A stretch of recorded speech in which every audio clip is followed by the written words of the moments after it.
Pag-usapan natin mga tol, Ryan Garcia bumalik na kay Eddie Reynoso. Teddy Boy Atlas may banat kay David Benavides. Israel Madrimov na nga kung tatalunin si Berhel Ortiz sa undercard ni Bivol versus Beterbiev. Unahin natin ang payag ni Teddy Boy Atlas mga tol. Kung napansin nyo yung laban mga tol, may ginagawa si David Benavides na hinahawi yung kamay ni Morel kasi naka-high guard. So hinahawi yung kamay ni Morel, sabay hook. Para kay Teddy Boy Atlas, isang pandaraya ito. Isang illegal na galawan sa boxing. Yung pangalawang tirada ni Benavides dito, tinamaan sa likod.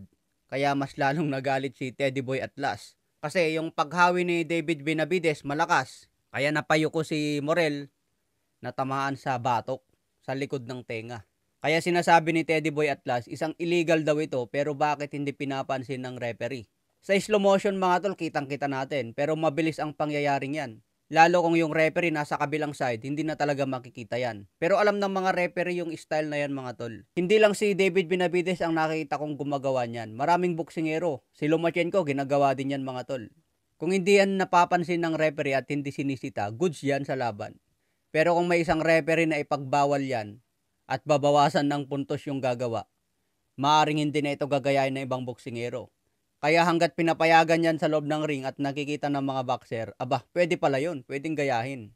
Kaya sinasabi ngayon ni Teddy Atlas, yung mga referee daw, bantayan naman yung mga ganitong illegal moves. Okay mga tol, sa ibang banda naman, Ryan Garcia bumalik na po kay Eddie Reynoso.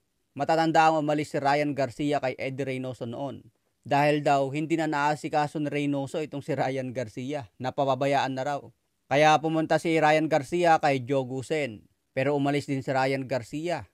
Pumunta naman si Ryan kay Derek James, ang trainer dati ni Errol Spence. Pero matapos ang laban ni Ryan kay Devin Haney, babalik na po ngayon si Ryan Garcia kay Eddie Reynoso sa kampo ni Canelo Alvarez. Ang kagandaan nito mga tol, itong si Teofimo Lopez, pumunta na rin sa kampo ni Canelo Alvarez. Ibig sabihin mga tol, maraming pagkakataon na ngayon si Ryan at Teofimo Lopez na magkasama sa training. So abangan natin ngayong Mayo, bakbakan ni Ryan Garcia versus Romero. Kasabay niya ng laban ni Devin Haney versus Ramirez. Sa ibang banda naman, bakbakan ni Madrimov versus Berhel Ortiz. Pinapangako ngayon ni Madrimov na siya ang magbibigay ng unang talo kay Berhel Ortiz. So kanino kayo dyan mga tol? Magandang laban ito dahil matigas din itong si Madrimov. Pwede rin niyang talunin si Berhel Ortiz kung magkamali ng kamada. Pero ang gusto ko kasi kay Berhel Ortiz mga tol, may power at talagang agresibo din. Masipag din siya bumato ng suntok. Kaya kung sa puntos lang, mahirap din matalo si Berhel Ortiz. Maliban na lang kung masingitan ng solid si Ortiz, magrogi, matumba, knockdown, pwede siyang matalo sa puntos. May lakas din naman itong si Madrimov mga tol at maganda rin yung mga movement niya eh. Mahirap din i-predict. Kaya abangan natin undercard yan sa Bivol versus Beterbiev ngayong February 22.